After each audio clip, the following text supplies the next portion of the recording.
Kalau tidak suka sama Prabowo, silahkan 2029 bertarung. Oke, hayu lah, siap. Sok, Sherlock, pokoknya mantong nungguan 2028 lila keburu Indonesia hancur. Pokoknya mah ayeuna tadi aya tombakna siap, pokoknya mah di Sherlockeun lah. Hayu bikin harapan sampai mah Indonesia hancur pokoknya mah. Prabowo janjine barang-barang gratisnya, wacana dhewe kuwi. Ya pura kesehatan, listrik, BBM, sekolah, makan siang, angkot gratis. Tenan pora kuwi wo tenan pora kuwi. Engko jojo wis dimenangke karo Jumaen ki menangke kuwi entek pirang-pirang lho kuwi atusan triliun ana sing ngomong ribuan triliun kuwi. Akhirnya apa rakyat sing dadi korban iki, barang-barang mundak. Dene wong sing cengah-cengah gelem dikei bansos ngenteni BLT ya urusane, tapi wong-wong sing ora cengah kuwi kan malah dadi korban.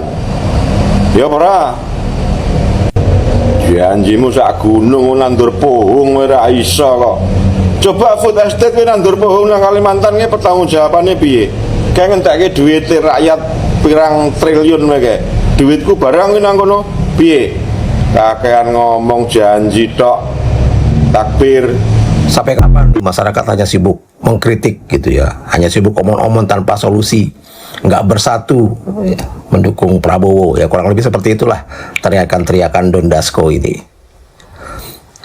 Bicara soal persatuan, saya rasa masyarakat kita pasti akan otomatis bersatu kok kalau kebijakan-kebijakan presiden dan pemerintahannya nggak penuh kontroversi. Sekarang kita lihatlah, ini sudah 1,5 tahun. Harusnya, ini dari 5 tahun yang tersedia ya, harusnya 20-25% dari janji-janji kampanye ini sudah mulai terrealisasi gitu. Yang katanya mau bangun 3 juta rumah lah, mau bangun 600 fakultas kedokteran lah, kuliah gratis, subsidi BBM lah, angkutan gratis.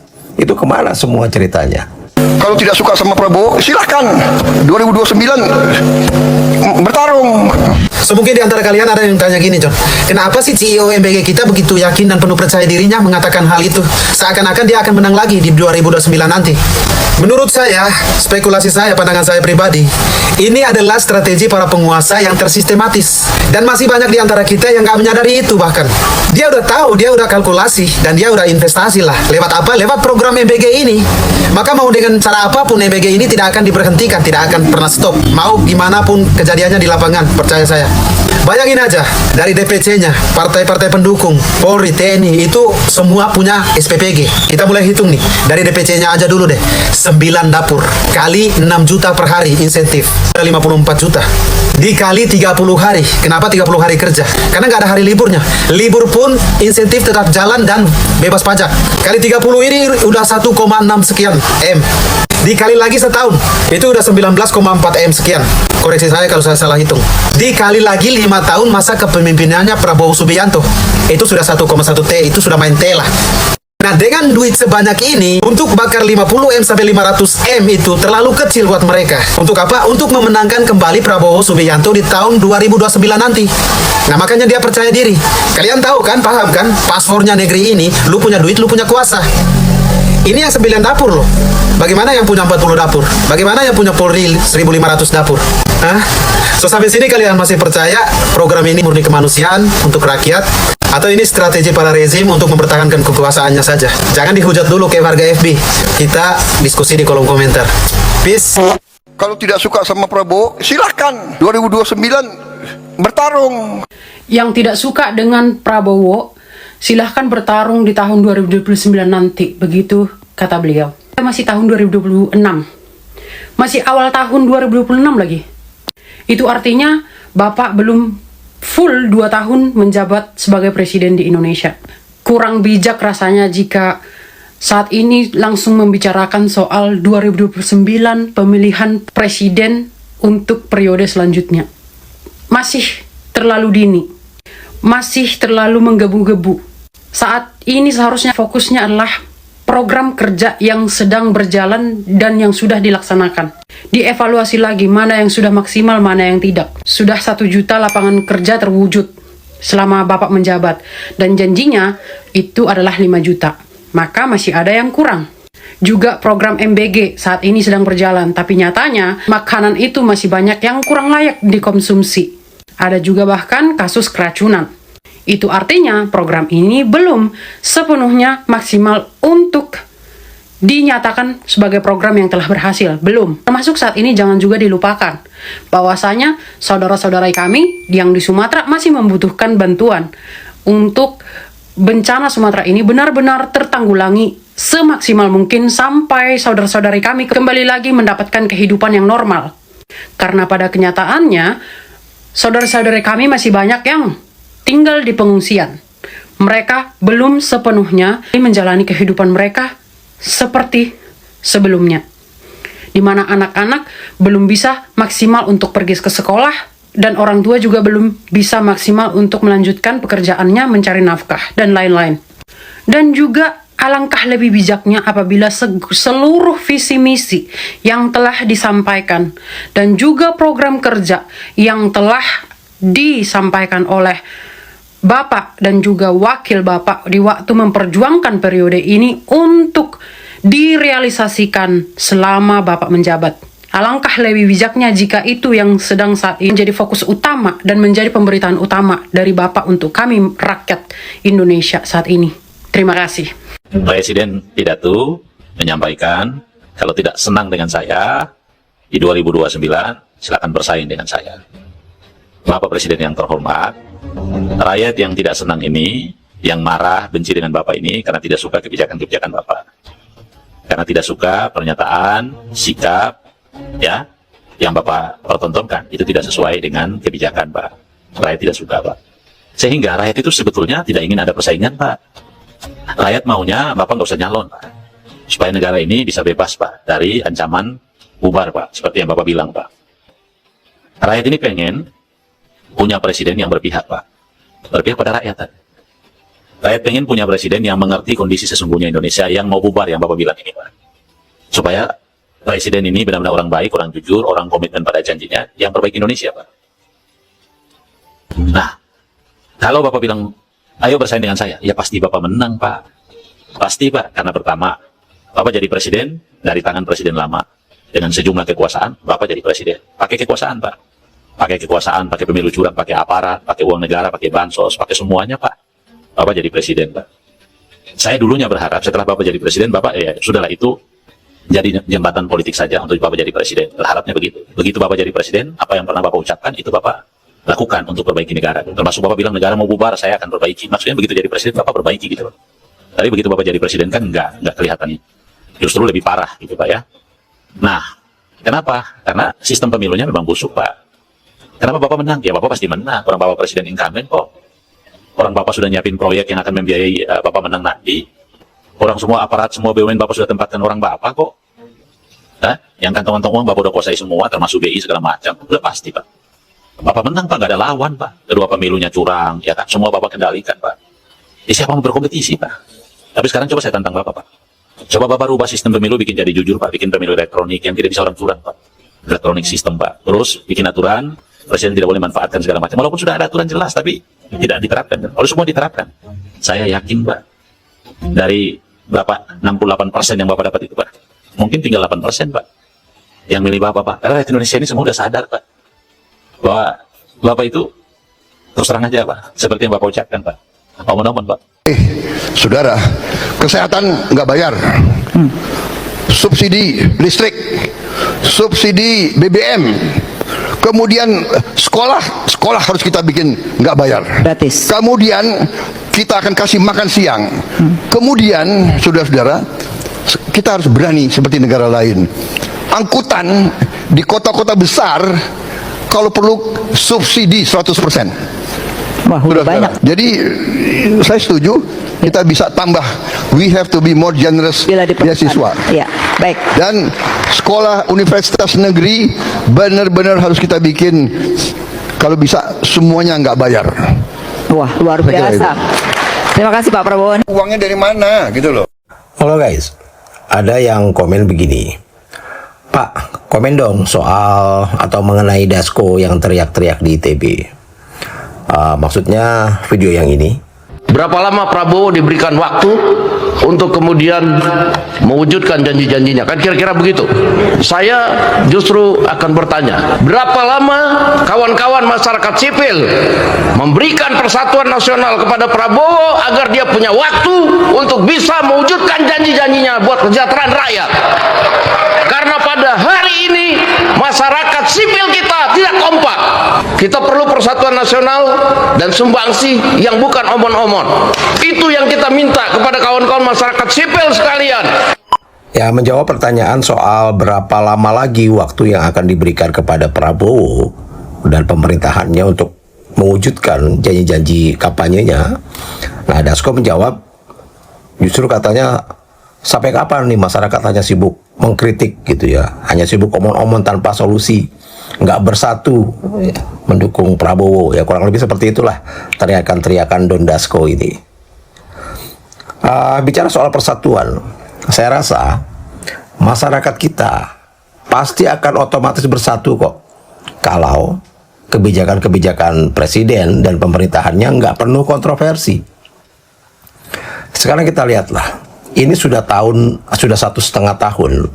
Harusnya dari 5 tahun yang tersedia ya, harusnya 20-25% dari janji-janji kampanye ini sudah mulai terrealisasi gitu. Yang katanya mau bangun 3 juta rumah lah, mau bangun 600 fakultas kedokteran lah, kuliah gratis, subsidi BBM lah, angkutan gratis. Itu kemana semua ceritanya? Jangankan terrealisasi, ceritanya aja udah nggak ada lagi. Jadi masyarakat akan bersatu kok kalau memang kebijakan-kebijakannya profesional, proporsional, arif, adil gitu ya, dan sungguh-sungguh berpihak pada rakyat. Sekarang kan tiba-tiba yang muncul, yang menjadi program utama tiba-tiba MBG, Kopdes Merah Putih, lalu tiba-tiba muncul gentengisasi yang bahkan nggak ada tuh disinggung-singgung waktu kampanye. Sibuk berteriak-teriak soal efisiensi, tapi nyatanya APBN terus defisit. Kasus kereta Wush yang ujung-ujungnya membebani APBN juga. Belum lagi kebijakan-kebijakan luar negeri, perjanjian dagang dengan Amerika, masuknya Indonesia ke BOP, kan semuanya penuh kontroversi. Jadi saya rasa ya sudahlah, jangan cuma berteriak-teriak minta dimaklumi. Karena kalau bicara soal solusi, ini jangan kritik doang dong, kasih solusi. Yang pertama, ya kita membayar pajak untuk menggaji kalian untuk mencari solusi yang terbaik bagi bangsa ini. Dan kita mengkritisi bukan berarti kita benci. Begitu juga kita mendukung bukan berarti kita membela, membabi buta seharusnya. Karena biasanya pun kalau misalnya ya ada orang yang mengkritisi, itu pasti harusnya sudah bisa terfikir solusinya gitu. Karena misalnya orang mengupload soal MBG, menu MBG yang cuma kurma 3 biji lah, cuma kacang gitu. Harusnya sudah pasti terpikir solusinya kan, bahwa artinya harus ada pengawasan ketat terhadap penggunaan anggaran, terhadap menu yang diberikan. Saya rasa ini nggak perlu diajarin lagi harusnya gitu ya, sesederhana itu. Apalagi kan pejabat sekarang kan pinter-pinter kan, S2, tiba-tiba S3 gitu. Gitu. Jadi mas saya minta solusinya sama rakyat juga. Gitu. Jadi ya sudahlah, jangan cuma sibuk minta dimaklumi, tapi mulailah berbenah diri. Salam. Bismillahirrahmanirrahim. Assalamualaikum warahmatullahi wabarakatuh. Sahabat Hayat Channel dimanapun berada, semoga sahabat selalu diberikan kesehatan lahir dan batin dan selalu dilancarkan rezekinya. Dan tidak lupa juga dilancarkan untuk ibadah puasanya ya. Amin ya rabbal alamin. Sahabat Hayat Channel, salah satu karakteristik dari pidatonya presiden kita ini sering dihiasi dengan curhat gitu ya, yang terkadang hal ini menjadikan sebagian dari rakyat itu merasa bosan ya, jemu. Ada sebagian juga ada yang mengatakan muak juga gitu ya lama-lama ya. Jadi kalau hanya menyaksikan sebuah pidato yang isinya curhat ya, lalu kemudian dengan sedikit sensitif gitu ya, agak marah dan lain sebagainya. Terkadang pidato tersebut juga dijadikan mungkin buah dari kebosanan itu dijadikan sebuah guyonan ya, atau kelucuan-kelucuan yang sering muncul di media sosial. Nah, di beberapa video yang sudah kita saksikan tadi terlihat bahwa netizen sudah mulai membongkar ya. Netizen sudah mulai dengan versinya masing-masing membongkar program-program dadakan yang dilakukan atau dikerjakan oleh pemerintah, dalam hal ini oleh Pak Prabowo. Salah satu ya, atau salah dua yang dibahas terkait dengan program dadakan ini, salah duanya adalah MBG dan Koperasi Merah Putih. Tidak terasa memang sudah kurang lebih pemerintahan Pak Prabowo ini kurang lebih sudah 1,5 tahun ya. Dari 5 tahun kalau kita hitung kurang lebih ya harusnya sekitar 20-25% memang program janji kampanyenya tuh harusnya sudah terrealisasi ya. Tetapi ya apalah cur ya, kita tidak melihat bahwa sudah ada sekitar 20 atau 25% yang sudah dilakukan oleh pemerintahan ini. Kecuali program dadakannya yang saya sebut tadi ya, salah satunya adalah MBG, di mana program tersebut menyerap dana kurang lebih per harinya saja udah 1,2 triliun. Bisa kita bayangkan ya, andai saja 1,2 triliun tersebut kita gunakan untuk misalnya proses industrialisasi di negara kita ini dikebut gitu ya, digaskeun, mungkin pengangguran akan mulai berkurang dan bisa menciptakan jutaan lapangan kerja, tidak hanya 1 juta seperti yang sudah disampaikan oleh Presiden Prabowo ya, dengan mengadakan atau menyelenggarakan proyek atau program MBG ini sudah menyerap atau sudah menciptakan 1 juta katanya lapangan kerja. Justru saya melihat jika dananya betul-betul dioptimalkan ke industrialisasi misalnya, malah bisa jauh lebih besar lagi ya tenaga kerja yang bisa diserap. Itu salah satu yang mungkin boleh dikatakan salah satu alternatif ya untuk mensejahterakan rakyat, kecuali memang program MBG ini seperti yang banyak diduga oleh para tokoh maupun netizen ya, bahwa seperti yang sudah kita saksikan juga di video tadi, bahwa di situ ada tercium bau aroma modal politik lah ya, salah satu modal politik ya untuk 2029. Nah, kecuali itu ya, tentu saja seperti yang tadi dipaparkan oleh Abang di video tadi. Nah, bagaimana menurut sahabat HSNL, apakah memang netizen ini sudah layak seperti yang kita saksikan pada video? Salah satunya di mana di situ ada Ceedoh ya yang menjawab tantangan dari Pak Prabowo terkait dengan bertarung di 2029 ya. Walaupun ini adalah sebuah konten yang mungkin ditujukan untuk hiburan ya, tapi tentu mengandung makna yang cukup dalam, bahwa jangan dulu lah bicara 2029 ya. Itu masih lama, sebaiknya optimalkan dulu program kerjanya, buktikan dulu janji-janji kampanyenya, baru bicara 2029 ya, seperti yang disampaikan oleh beberapa netizen di video yang sudah kita saksikan. Nah, silakan menurut sahabat seperti apa, curahkan dalam kolom komentar. Terima kasih sudah menyimak, terima kasih sudah nonton, semoga selalu sehat, jangan lupa untuk subscribe juga, dan semoga saumnya mabrur, amin ya rabbal alamin. Aku qauli hadza wa astaghfirullah li wa lakum. Assalamualaikum warahmatullahi wabarakatuh. Merdeka!